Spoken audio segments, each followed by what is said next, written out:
Shalom Bapak Ibu Saudara. Shalom. Haleluya, kita bersuka cita. Kita sudah memasuki bulan Agustus. Pada hari ini bulan kemerdekaan negara kita. Amin. Kita akan sama-sama memperkatakan apa yang dimaksud dengan Pentakosta ketiga. Mari sama-sama, 1, 2, 3. Pentakosta ketiga adalah pencurahan Roh Kudus yang dahsyat di zaman ini, melebihi yang terjadi di Azusa Street.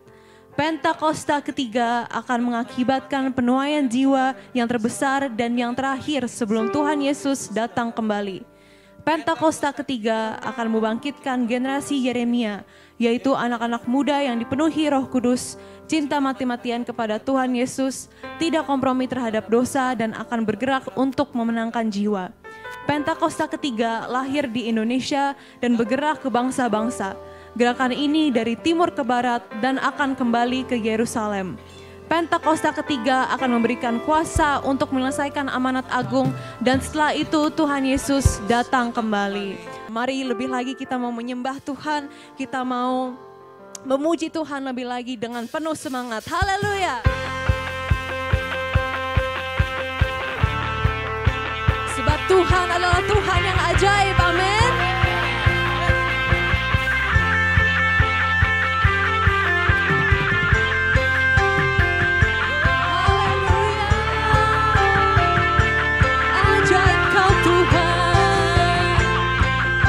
Sama kita katakan, tak terbayangkan, tak terbayang kebesaranmu dan tak terbanding kekuatanmu Tuhan. Kau megah bagiku, segenap jiwa dan pengharapan tak ku serahkan untuk rencanamu Tuhan. Kau Raja atasku.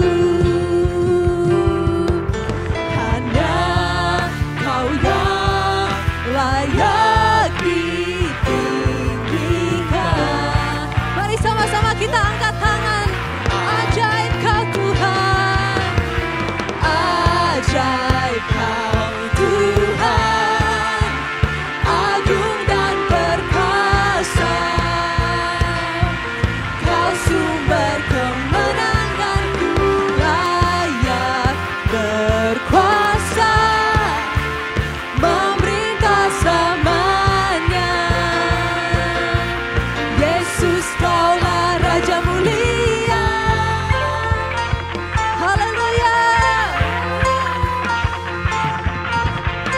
Terbayang kebesaranmu dan tak terbanding kekuatanmu Tuhan. Kau megah bagiku, segenap jiwa dan pengharapan tak ku serahkan untuk rencanamu Tuhan.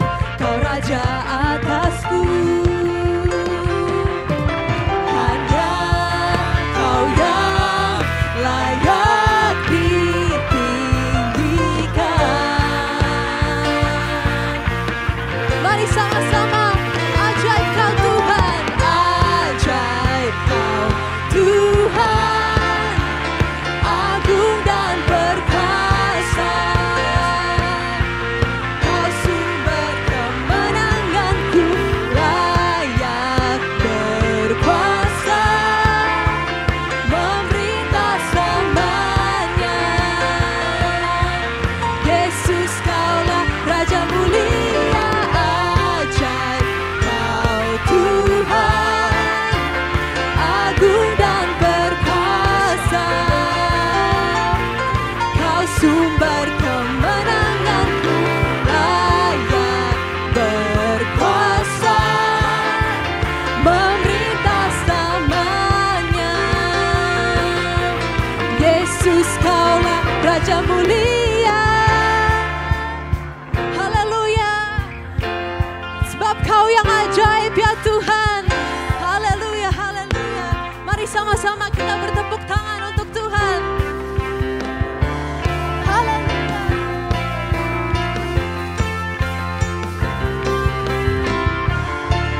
Haleluya. Sebab Engkau yang ajaib, Engkau yang mulia Tuhan. Ajaib kau Tuhan.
hadirat Tuhan ajaib. Haleluya.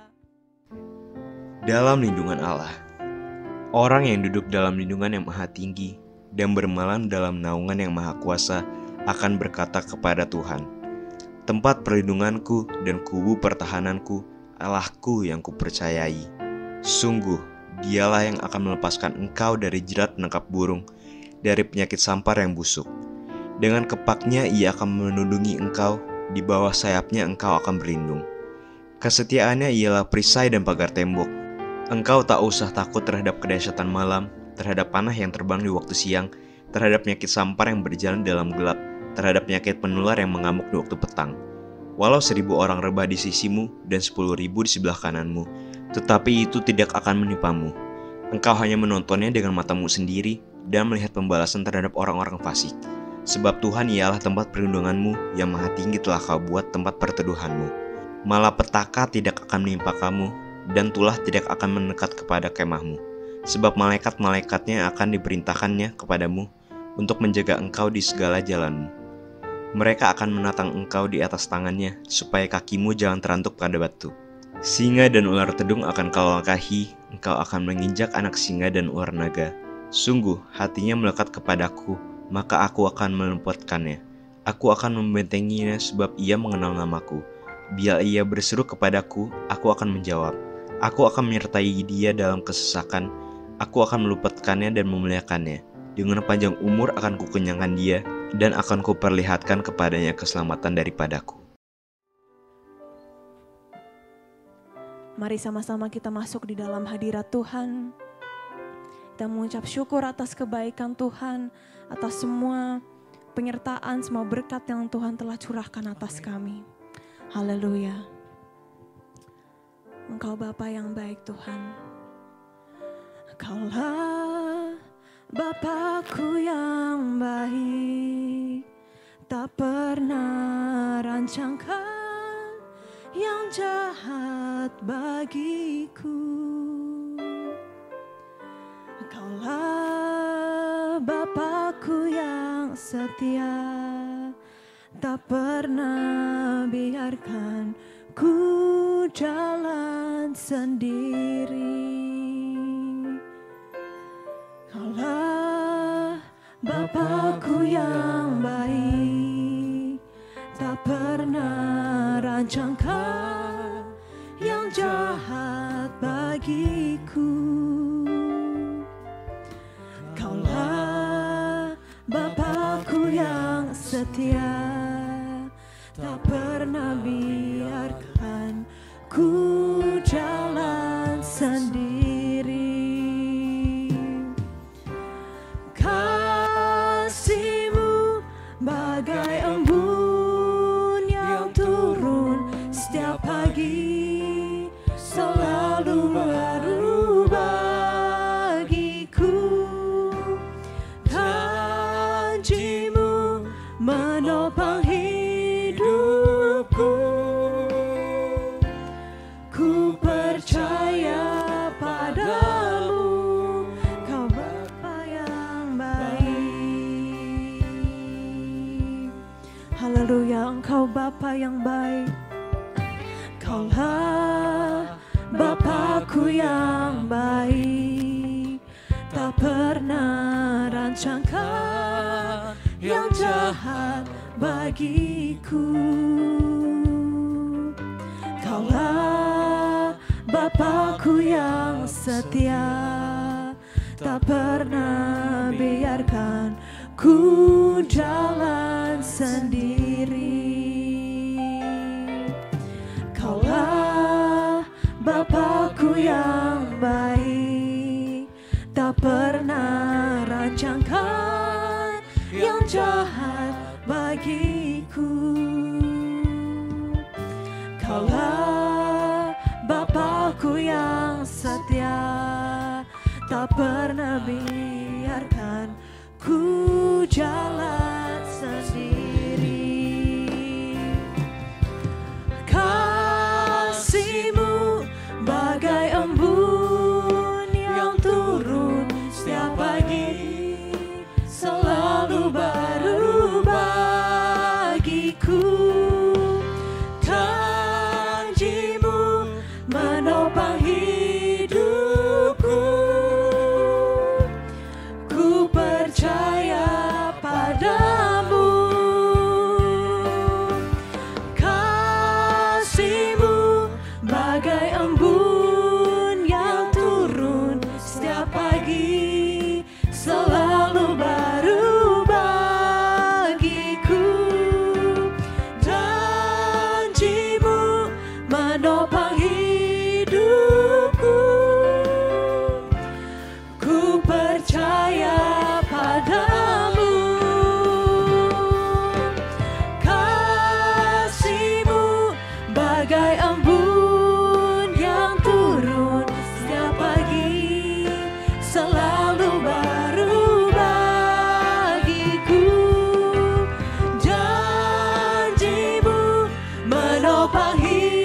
pagi selalu baru bagiku. Janjimu menopang hidupku. Mari sama-sama kita sembah Tuhan. Haleluya. Kasih-Mu Tuhan selalu ada bagi kami. Haleluya. Terima kasih ya Tuhan. Terima kasih ya Bapa. Haleluya. Kami bersyukur Tuhan atas kasih setia-Mu, atas penyertaan-Mu Tuhan. Kami bersyukur padamu. Haleluya, haleluya. Terima kasih ya Bapa, penyertaan-Mu bagi kami. Kinarabasi, kinarabarabu. Haleluya, haleluya. Terima kasih ya Tuhan. Haleluya, haleluya. Kami sembah-Mu Tuhan. Haleluya. Janji-Mu. Haleluya. Kami menyembah-Mu Tuhan. Kami mengucap syukur sebab Engkau baik, sungguh baik. Terima kasih ya Bapa. Haleluya, haleluya. Kinarabasi, kinarabarabu. Haleluya.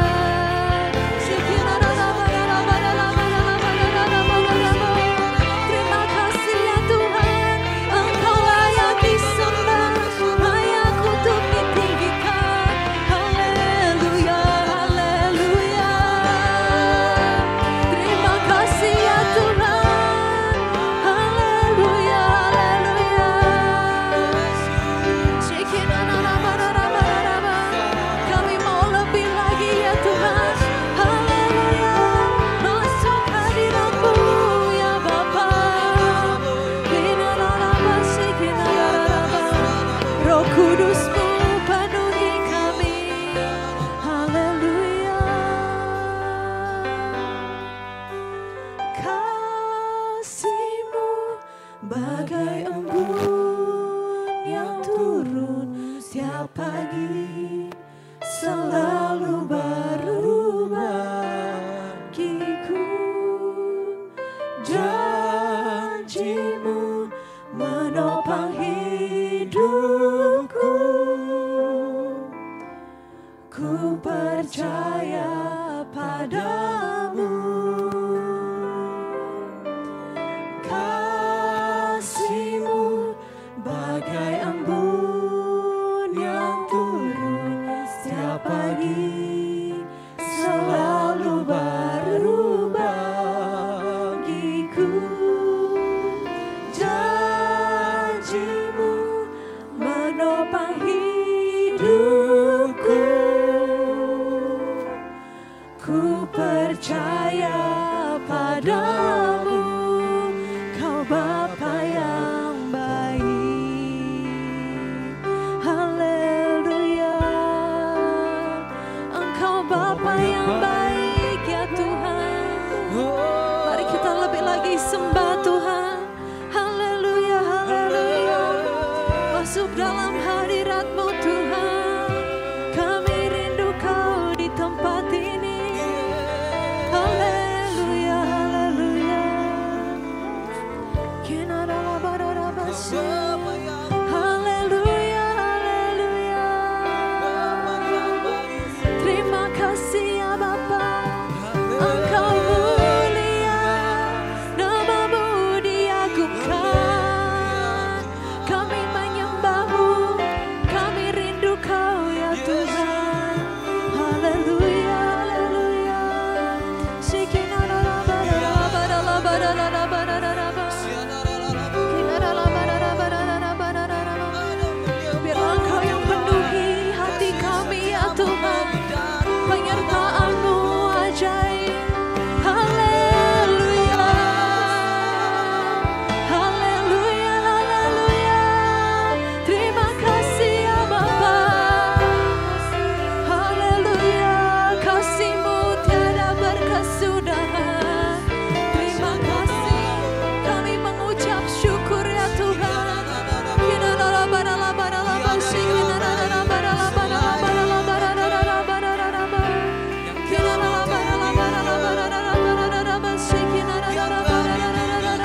penyertaan-Mu bagi kami ya Tuhan.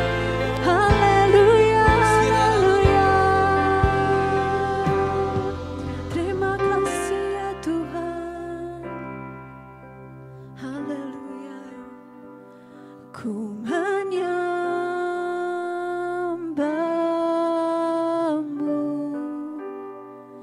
ku menyembah-Mu,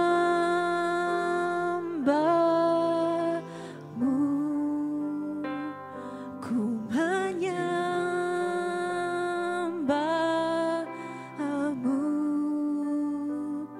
ku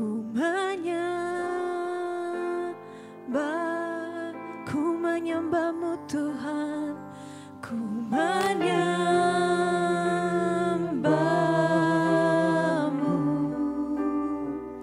ku menyembah-Mu,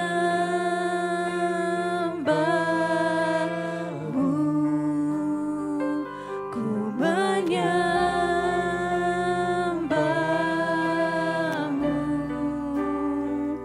ku menyembah-Mu.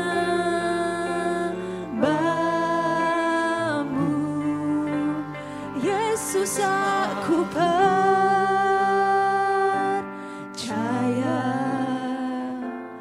Yesus aku milik-Mu,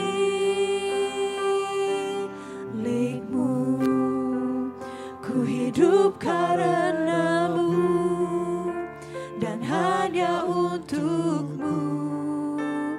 Yesus aku percaya,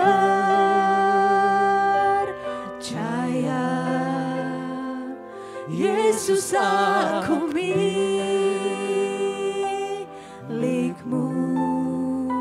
ku hidup karena-Mu dan hanya untuk-Mu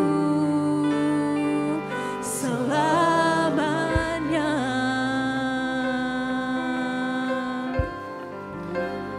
Yesus aku percaya,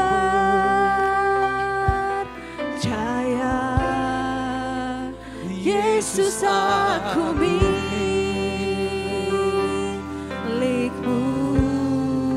ku hidup karena-Mu dan hanya untuk-Mu. Yesus aku percaya,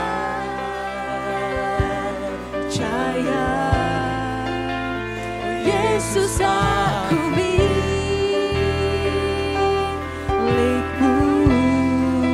ku hidup karena-Mu dan hanya untuk-Mu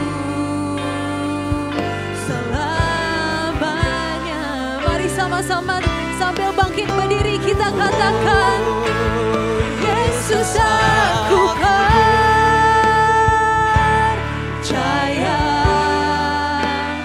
Yesus aku milik-Mu,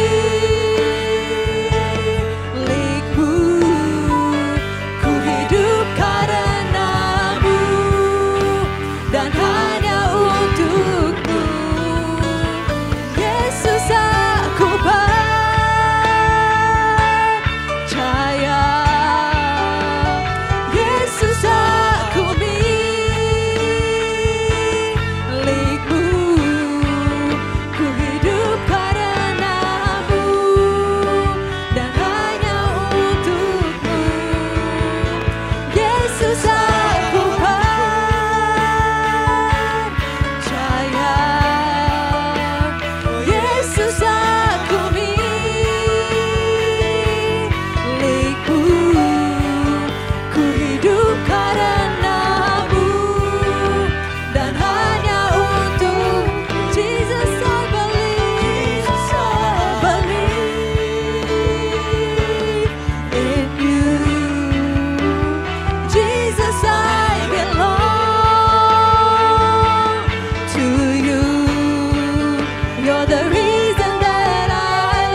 with all I am.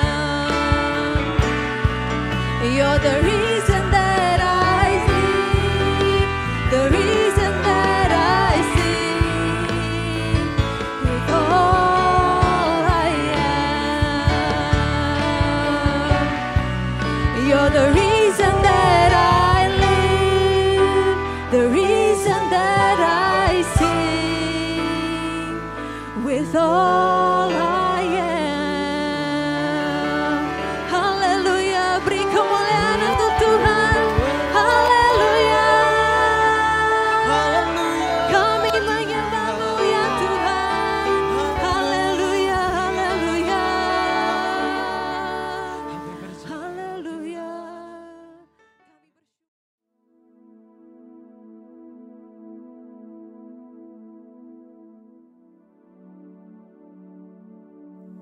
Shalom semuanya. Pada tanggal 17 Agustus 2023, kita merayakan ulang tahun kemerdekaan Republik Indonesia yang ke-78. Tuhanlah yang memberikan kemerdekaan bagi Indonesia dari segala bentuk penjajahan. Dirgahayu Republik Indonesia. Sesuai dengan Yeremia 29 ayat 7, kita harus mengusahakan kesejahteraan dan berdoa bagi negara dan kota di mana kita tinggal. Sebab kesejahteraannya adalah kesejahteraan kita semua. Pemilihan umum akan dilaksanakan pada tanggal 14 Februari 2024. Kita berdoa agar diberikan presiden yang takut akan Tuhan, nasionalis, Pancasilais, dan toleran. Damailah Indonesiaku, damailah Indonesiaku, damailah Indonesiaku. Damailah Indonesiaku, damailah Indonesiaku. Lawatan Allah terjadi, damailah Indonesiaku.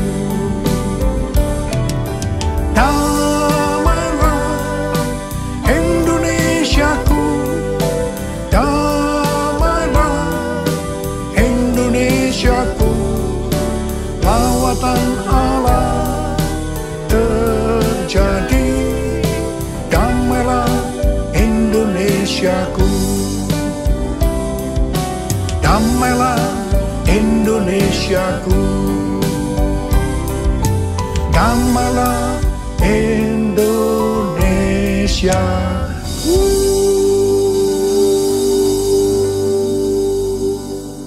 Pada bulan Agustus ini, yang merupakan bulan yang bersejarah bagi bangsa Indonesia, Tuhan juga mengingatkan kepada kita yang percaya bahwa kita sudah dimerdekakan dari penjajahan hukum dosa dan hukum maut. 2 Korintus 3 ayat 17 berkata, sebab Tuhan adalah roh, dan di mana ada roh Allah, di situ ada kemerdekaan. Haleluya! 1 Korintus 3 ayat 16 berkata, tidak tahukah kamu bahwa kamu adalah bait Allah dan bahwa roh Allah diam di dalam kamu? 1 Korintus 6 ayat 19 berkata, atau tidak tahukah kamu bahwa tubuhmu adalah bait Roh Kudus yang diam di dalam kamu? Roh Kudus yang kamu peroleh dari Allah, dan bahwa kamu bukan milik kamu sendiri. Kita adalah bait Allah atau bait Roh Kudus. Karena itu kita sudah dimerdekakan dari hukum dosa dan hukum maut. Karena kita adalah bait Allah atau bait Roh Kudus, maka tubuh ini bukan milik kita sendiri. Kita telah dibeli dan harganya telah lunas dibayar. Karena itu muliakanlah Allah dengan tubuhmu. Kita dibeli dari tangan iblis dengan darah Tuhan Yesus. Ya, sebelum kita percaya kepada Tuhan Yesus, kita di bawah kekuasaan iblis. Setelah kita menjadi orang percaya, kita adalah milik Tuhan Yesus. Karena itu, kita harus memuliakan Allah dengan tubuh kita. Galatia 5 ayat 13 berkata, saudara-saudara, memang kamu telah dipanggil untuk merdeka. Tetapi janganlah kamu mempergunakan kemerdekaan itu sebagai kesempatan untuk kehidupan dalam dosa. Melainkan layanilah seorang akan yang lain oleh kasih. 1 Petrus 2 ayat 16 berkata, hiduplah sebagai orang merdeka dan bukan seperti mereka yang menyalahgunakan kemerdekaan itu untuk menyelubungi kejahatan-kejahatan mereka. Tetapi hiduplah sebagai hamba Allah. Ayat ini mengingatkan kita agar kita hidup sebagai hamba Allah. Yaitu hidup jujur, tidak berpura-pura. Kita sudah dimerdekakan. Kita yang sudah dimerdekakan, jangan hidup dalam dosa lagi. Kita harus saling mengasihi satu dengan yang lainnya. Roma 6 ayat 22 berkata, tetapi sekarang, setelah kamu dimerdekakan dari dosa, dan setelah kamu menjadi hamba Allah, kamu beroleh buah yang membawa kamu kepada pengudusan, dan sebagai kesudahannya, ialah hidup yang kekal. Setelah kita dimerdekakan dari dosa, setelah kita menjadi hamba Allah, kita harus berbuah yang membawa kita kepada pengudusan, dan terus-menerus dikuduskan, sehingga menjadi serupa dengan gambarnya. Dan akhirnya kita mendapatkan hidup kekal selama-lamanya. Dalam Yohanes 8 ayat 31 dikatakan, jikalau kamu tetap di dalam firman-Ku, kamu benar-benar adalah murid-Ku. Sebagai orang yang sudah dimerdekakan, kita harus tetap memelihara kehidupan kita, agar tetap sebagai orang yang merdeka. Karena itu, kita harus hidup sesuai dengan firman-Nya. Kerjakanlah keselamatanmu dengan takut dan gentar, yaitu dengan cara hidup sesuai dengan firman Tuhan. Kalau kita hidup sesuai dengan firman-Nya, maka kita akan mengetahui kebenaran. Dan kebenaran itu yang akan memerdekakan kita. Kita sebagai bait Allah atau bait Roh Kudus harus hidup dipimpin oleh Roh Kudus, bukan hidup menurut daging.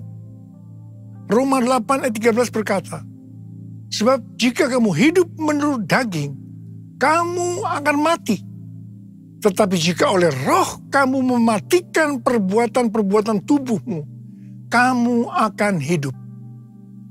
Galatia 5 ayat 19 sampai 21 berkata, perbuatan daging telah nyata, yaitu percabulan, kecemaran, hawa nafsu, penyembahan berhala, sihir, perseteruan, perselisihan, iri hati, amarah, kepentingan diri sendiri, percideraan, roh pemecah, kedengkian, kemabukan, pesta pora, dan sebagainya.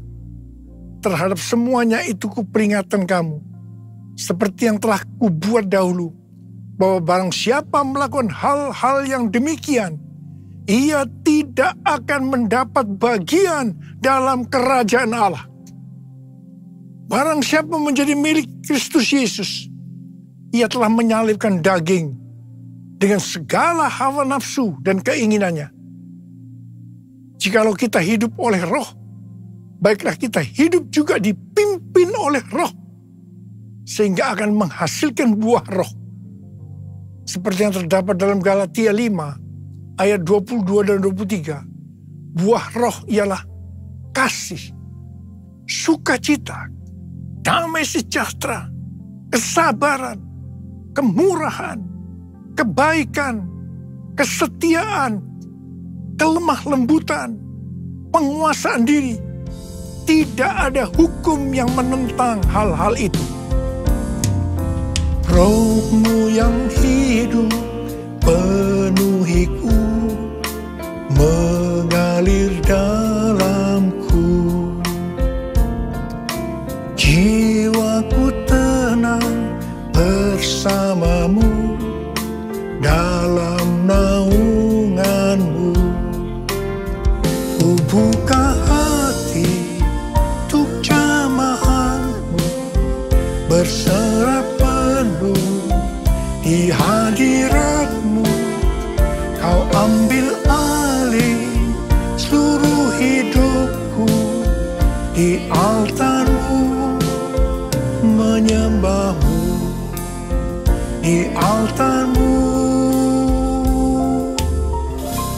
menyembahmu.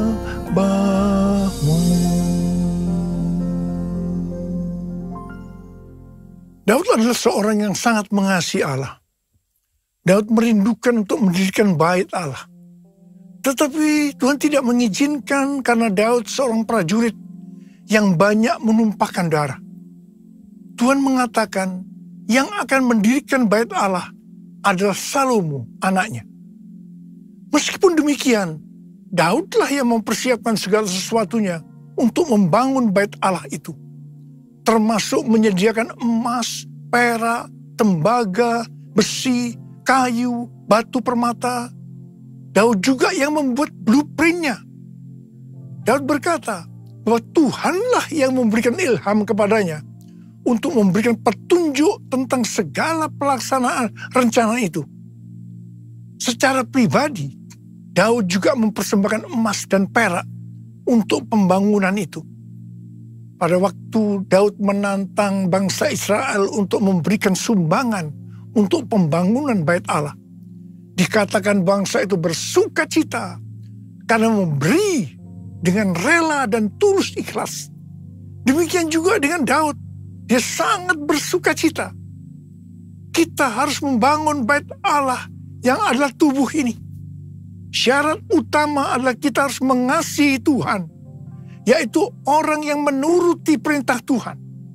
Salah satu bentuk kita mengasihi Tuhan adalah dengan memberikan persembahan secara materi kepada Tuhan dan kepada sesama. Memberi persembahan secara materi ini bukan hanya dilakukan oleh orang yang hidupnya berkelimpahan saja, tetapi termasuk bagi orang yang berkekurangan. Pada waktu kita memberi, seperti yang terjadi kepada Daud dan bangsa Israel, maka kita akan mengalami sukacita yang berlimpah. Kisah Para Rasul 20 ayat 35 berkata, adalah lebih berbahagia memberi daripada menerima. Sukacita ini akan kita alami kalau kita memberi. Dan hati yang gembira adalah obat yang manjur. Haleluya! 1 Korintus 3 ayat 10 sampai dengan 15 berkata, bahwa kita membangun bait Allah yang adalah tubuh ini dengan dasar Yesus Kristus. Sesuai dengan kasih karunia Allah yang dianugerahkan kepadaku. Aku sebagai seorang ahli bangunan yang cakap telah meletakkan dasar dan orang lain membangun terus di atasnya. Tetapi tiap-tiap orang harus memperhatikan bagaimana ia harus membangun di atasnya. Karena tidak ada seorang pun yang dapat meletakkan dasar lain daripada dasar yang telah diletakkan, yaitu Yesus Kristus. Entahkah orang membangun di atas dasar dengan emas, perak, batu permata, kayu, rumput kering, atau jerami. Sekali kelak, pekerjaan masing-masing orang akan nampak. Karena hari Tuhan akan menyatakannya. Sebab ia akan nampak dengan api. Dan bagaimana pekerjaan masing-masing orang akan diuji oleh api itu. Jika pekerjaan yang dibangun seseorang tahan uji, ia akan mendapat upah. Jika pekerjaan terbakar, ia akan menderita kerugian. Tetapi ia sendiri akan diselamatkan. Tetapi seperti dari dalam api. Pertanyaannya, bahan apa yang kita gunakan? Apakah dengan bahan emas, perak, batu permata, atau bahan kayu, rumput kering atau jerami? Semuanya itu akan nampak pada hari Tuhan saat pekerjaan kita diuji dengan api. Jika pekerjaan kita tahan uji, artinya tidak terbakar karena terbuat dari bahan emas, perak, dan batu permata, maka kita akan mendapat upah. Tetapi sebaliknya, kalau pekerjaan itu terbakar, karena bahan yang digunakan adalah kayu, rumput kering, jerami, maka akan mendapat kerugian. Selamat sih selamat, tetapi seperti keluar dari dalam api. Artinya, hampir-hampir tidak diselamatkan. Hampir-hampir tidak diselamatkan dapat diartikan kehilangan upah atau pahala. Kedudukan yang rendah di sorga. Kehilangan kesempatan pelayanan dan kekuasaan di sorga. Kehilangan kemuliaan dan kehormatan di hadapan Allah. Karena itu, mari kita memperhatikan sungguh-sungguh dengan serius pekerjaan pelayanan kita. Termasuk juga kualitas kehidupan kerohanian kita. Jangan menjadi orang Kristen yang acuh tak acuh, agar kita mendapatkan upah di sorga. Nothing can tear me away from your love, Lord. Nothing can separate your heart from mine. Nothing can tear me away from your love, Lord. I am yours, I am yours, and I love you. Jesus, I love you, and I love you, because you first loved me. Because you first loved me. Because you first loved me. Because you first loved me. Sesuai dengan 2 Tawarikh 3 dikatakan bahwa Salomo mendirikan bait Allah di Yerusalem, di Gunung Moria. Di Gunung Moria, di tempat pengirikan ornan orang Yebus itu, Tuhan menyuruh Daud membuat mezbah bagi Tuhan untuk mempersembahkan kurban bakaran dan kurban keselamatan, supaya tulah penyakit sampar yang mengakibatkan 70.000 orang Israel mati itu berhenti. Bait Allah Salomo merupakan perpaduan dari tabernakel Musa dan tabernakel Daud. Tabernakel Musa berbicara tentang hukum Allah, sedangkan tabernakel Daud berbicara tentang doa, pujian, dan penyembahan. Sebagai bait Allah, maka kita harus taat kepada firman Allah dan hidup dalam doa, pujian, dan penyembahan. Saya teringat kepada almarhum Bapak Pendeta Petrus Octavianus sebagai pendiri dari YPPII Batu Malang. Setiap kali saya berkhotbah di kebaktian tahunan di YPPII di Batu Malang, beliau akan berkata seperti ini.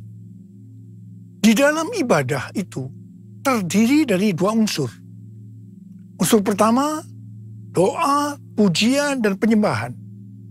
Unsur kedua, pemberitaan firman Tuhan. Itu saja. Seperti yang dilakukan di gerejanya Pak Niko. Di Gunung Moria, tempat dari bait Allah Salomo, adalah tempat di mana Tuhan meminta kepada Abraham untuk mempersembahkan Ishak sebagai kurban bakaran. Saya percaya bagi Abraham hal itu pasti sangat sulit untuk dimengerti. Ishak diberikan kepada Abraham dan Sarah pada masa tuanya, di mana mereka sudah tidak mungkin mempunyai anak lagi. Ishak adalah anak tunggal. Hati Abraham sangat dekat kepada Ishak. Dan tiba-tiba Tuhan meminta kepada Abraham agar Ishak dipersembahkan sebagai kurban bakaran. Dalam hal ini Tuhan menguji Abraham. Apakah Abraham lebih mengasihi Tuhan dibanding mengasihi Ishak?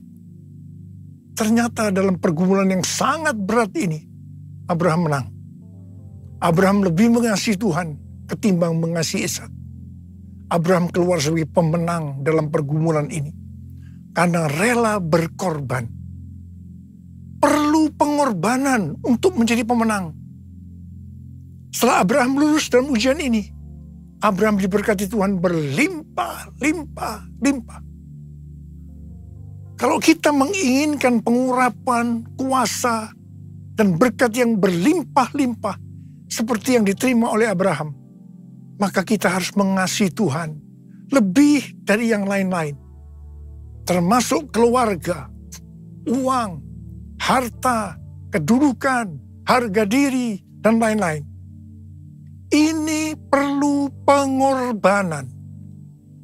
Untuk menjadi pemenang, sekali lagi saya katakan perlu pengorbanan. Dalam Roma 12 ayat 1, kita diminta untuk mempersembahkan tubuh ini sebagai kurban persembahan yang hidup, kudus, dan berkenan kepada Tuhan. Itu adalah ibadah kita yang sejati. Untuk bisa mempersembahkan tubuh ini sebagai persembahan yang hidup, artinya tidak mati rohani, tidak suam-suam kuku, kudus, dan berkenan kepada Tuhan. Perlu pengorbanan. Tidak benar kalau ada orang yang mempunyai pengertian bahwa setelah lahir baru, kita bebas melakukan apa saja dengan alasan pasti Roh Kudus yang memimpin. Pasti Roh Kudus yang menuntun, sehingga Bapa akan tersenyum. No, justru kita harus berusaha sungguh-sungguh untuk mempersembahkan tubuh ini sebagai persembahan yang hidup, kudus, dan berkenan kepada Tuhan. Sekali lagi, perlu pengorbanan. Mari kita katakan bersama-sama, Bapa, ku persembahkan tubuhku sebagai persembahan yang hidup, kudus, dan yang berkenan padamu, sebagai ibadah yang sejati. Ku sembah Kau Tuhan, ku sembah Kau Tuhan, ku serahkan hidupku kepadamu untuk kemuliaan nama-Mu. Pada tanggal 21 sampai dengan 24 Juni 2023 di Amsterdam diadakan konferensi Empower 21 yang temanya adalah Everyone, A New Era of Evangelism. Ini diartikan sebagai cara penginjilan yang baru yang disebut Everyone. Konferensi ini dihadiri lebih kurang 6.000 orang dari 130 negara. Dan yang ikut secara online sebanyak 22 negara. Jadi total keseluruhan 152 negara. Hampir semua yang ikut terlibat dalam pelayanan. Saya berbicara sebanyak 2 kali. Yang pertama di workshop dan yang kedua di Olympic Stadium pada hari terakhir. Saya diminta untuk berbicara tentang Pentakosta ketiga. Tuhan menuntun kita untuk menyelesaikan amanat agung dengan pengertian dalam 10 tahun ke depan, yaitu sampai dengan tahun 2033. Setiap orang berhak untuk berjumpa dengan Tuhan Yesus secara otentik melalui kuasa dan hadirat Roh Kudus. Setiap kita yang percaya mendapatkan kesempatan untuk memperkenalkan setiap orang kepada Tuhan Yesus. Dan ini dimulai dengan 1 orang. Untuk menyelesaikan amanat agung tidak bisa sendiri-sendiri. Tetapi harus berkolaborasi dengan dasar unity. Tuhan menuntun kita bahwa Everyone Asia akan diadakan di Indonesia tahun depan. Yaitu tanggal 3 sampai dengan 6 Juli 2024. Tanggal 3 sampai dengan 5 Juli di SICC. Dan tanggal 6 Juli di Stadion GBK. Pelaksanaan Everyone Asia di Indonesia sudah diumumkan di Amsterdam. Ini diprioritaskan untuk next gen. Kita harus banyak berdoa, memuji dan menyembah Tuhan dalam unity siang dan malam. Saat berada di Amsterdam, para pemimpin mendapatkan bahwa konferensi Everyone Asia ini akan menjadi trigger untuk kegerakan next gen. Haleluya! Curahkan Tuhan hujan keselamatan.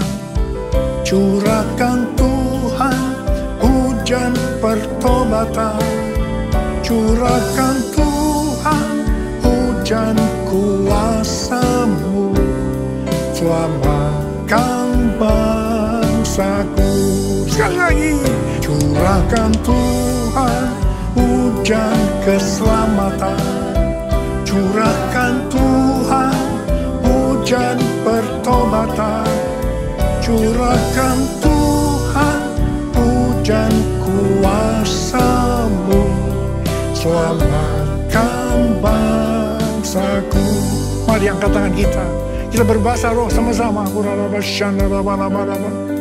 Oh, ya la la la bara bara bara bara bara bara bara bara bara bara bara bara bara bara.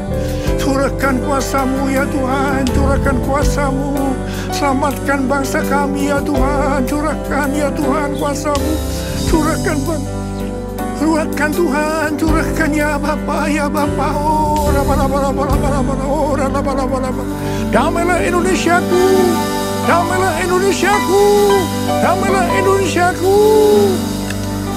Damailah Indonesiaku, damailah Indonesiaku.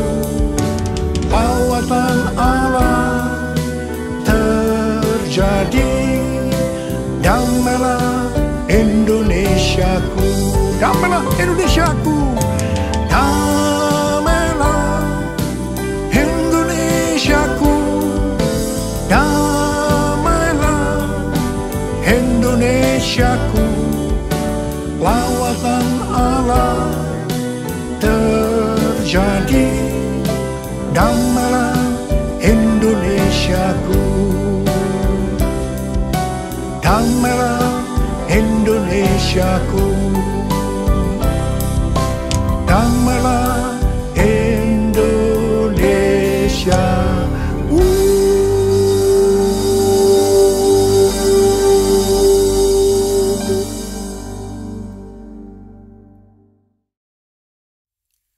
Mari, saudara-saudara, kita akan masuk dalam perjamuan kudus. Kita akan mengingat ayat ini. Sebab setiap kali kamu makan roti ini dan minum cawan ini, kamu memberitakan kematian Tuhan sampai Ia datang. Perjamuan kudus adalah perjamuan Tuhan Yesus sendiri. Setiap kali kita masuk dalam perjamuan kudus, Tuhan Yesus selalu berkata, biarlah ini menjadi peringatan akan daku. Peringatan akan daku. Karena itu mari arahkan hati kita kepada kebaikan Tuhan. Kita akan mengingat kebaikan Tuhan. Mari tundukkan kepala. Bapa, siapakah kami sebelum kami mengenal Engkau? Kami semua orang berdosa. Upah dosa adalah maut, mati.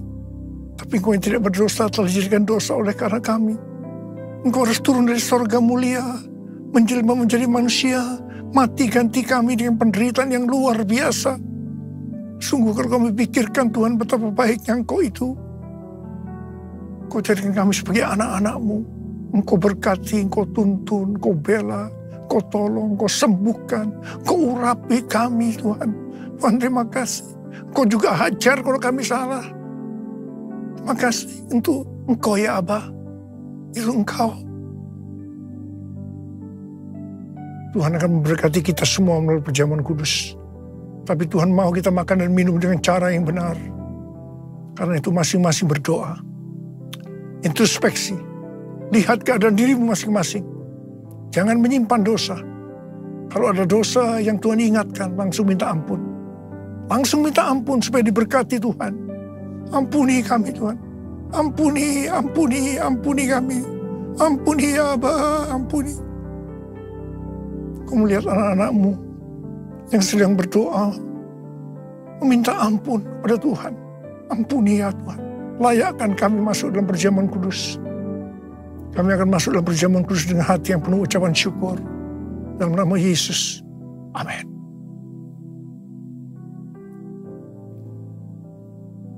Sekarang mari angkat roti di tangan kanan kita tinggi-tinggi. Sebab apa yang telah kuteruskan kepadamu telah aku terima dari Tuhan. Yaitu bahwa Tuhan Yesus pada malam waktu ia diserahkan mengambil roti. Dan sesudah itu ia mengucap syukur atasnya. Ia memecah-mecahkannya dan berkata, inilah tubuhku yang diserahkan bagi kamu. Perbuatlah ini menjadi peringatan akan aku. Saudara dikasih Tuhan, bukankah roti yang kita pecah-pecahkan ini adalah persekutuan kita dengan tubuh Kristus? Mari kita makan dalam nama Yesus.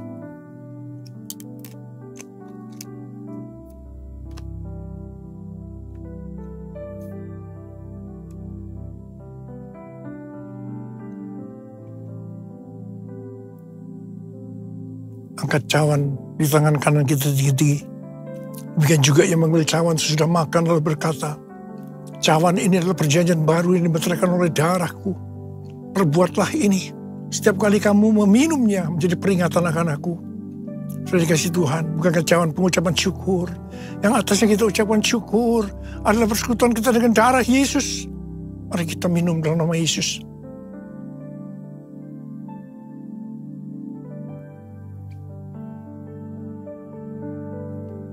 Angkat tangan kita, ucapkan syukur dan terima kasih dengan suara. Jangan diam. Tuhan terima kasih ya Tuhan. Tuhan terima kasih ya Tuhan. Terima kasih ya Tuhan, terima kasih ya Tuhan. Terima kasih ya Tuhan, terima kasih ya Tuhan.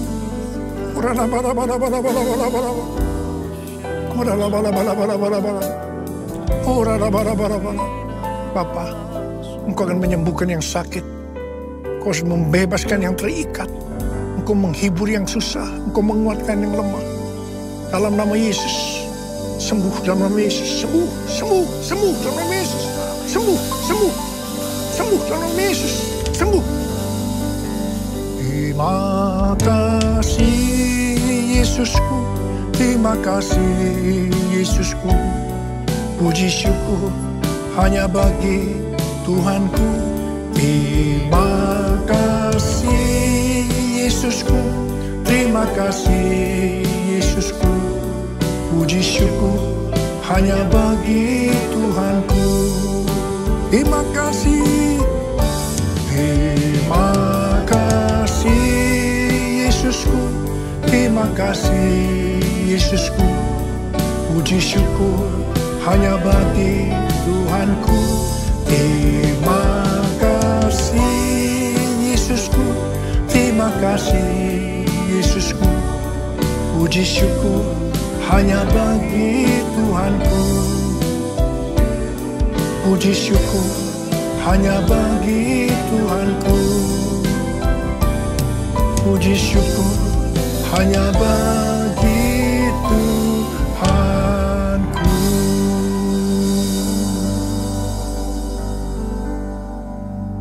Sekarang terimalah berkat Tuhan.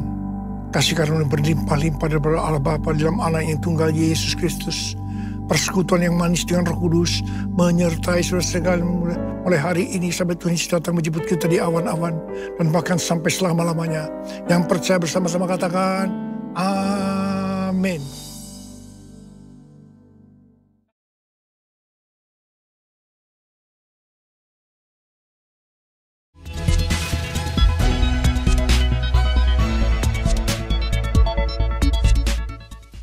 Shalom Bapak Ibu dan teman-teman sekalian. Saya akan menyampaikan informasi dari Rayon 1G. Bagi Bapak Ibu yang belum mengetahui, Rayon kita yaitu Rayon 1G sudah memiliki mobile apps atau aplikasi yang dapat diinstal di smartphone, baik di Android phone atau iOS phone. Untuk yang belum menginstal aplikasi GB Rayon 1G, dapat mendownload di Play Store bagi yang menggunakan smartphone Android atau di App Store bagi yang menggunakan smartphone iOS dengan mengetik di mesin pencarian GBI Rayon 1G. Di dalam aplikasi GBI Rayon 1G, Bapak Ibu bisa banyak mendapatkan berbagai informasi dan manfaat. Contoh informasinya adalah Bapak Ibu bisa mengetahui visi dan misi rayon kita, perjalanan rayon kita dari awal sampai terbentuknya Rayon 1G, struktur dan cabang-cabang rayon kita yang tersebar baik di Jakarta Timur dan Pusat, Depok, Kalimantan Barat, Bali, dan Manado. Bapak Ibu juga dapat mengetahui kontak person dan alamat dari setiap cabang GBI Rayon 1G. Dan terdapat juga informasi mengenai kontak person KUL. Jadi, Bapak Ibu yang belum tergabung dalam KUL dan rindu untuk bergabung, dapat menghubungi kontak person yang tersedia di aplikasi GBI Rayon 1G. Salah satu manfaat yang akan diperoleh bagi Bapak Ibu yang belum terregistrasi atau terdaftar di cabang, dapat melakukan registrasi di aplikasi GBI Rayon 1G yang akan diarahkan sesuai dengan cabang Bapak Ibu berada. Bapak Ibu juga dapat mengikuti program pembacaan Alkitab bersama-sama yang sudah di-setup atau di-schedule di aplikasi GBI Rayon 1G. Dan masih ada lagi beberapa informasi dan manfaat yang diperoleh apabila Bapak Ibu menginstal aplikasi GBI Rayon 1G. Bagi Bapak Ibu yang butuh informasi tambahan mengenai aplikasi GBI Rayon 1G, jangan ragu untuk bertanya ke pekerja setempat yang akan membantu Bapak Ibu. Sekian pengumuman untuk GBI Rayon 1G. Tuhan Yesus memberkati.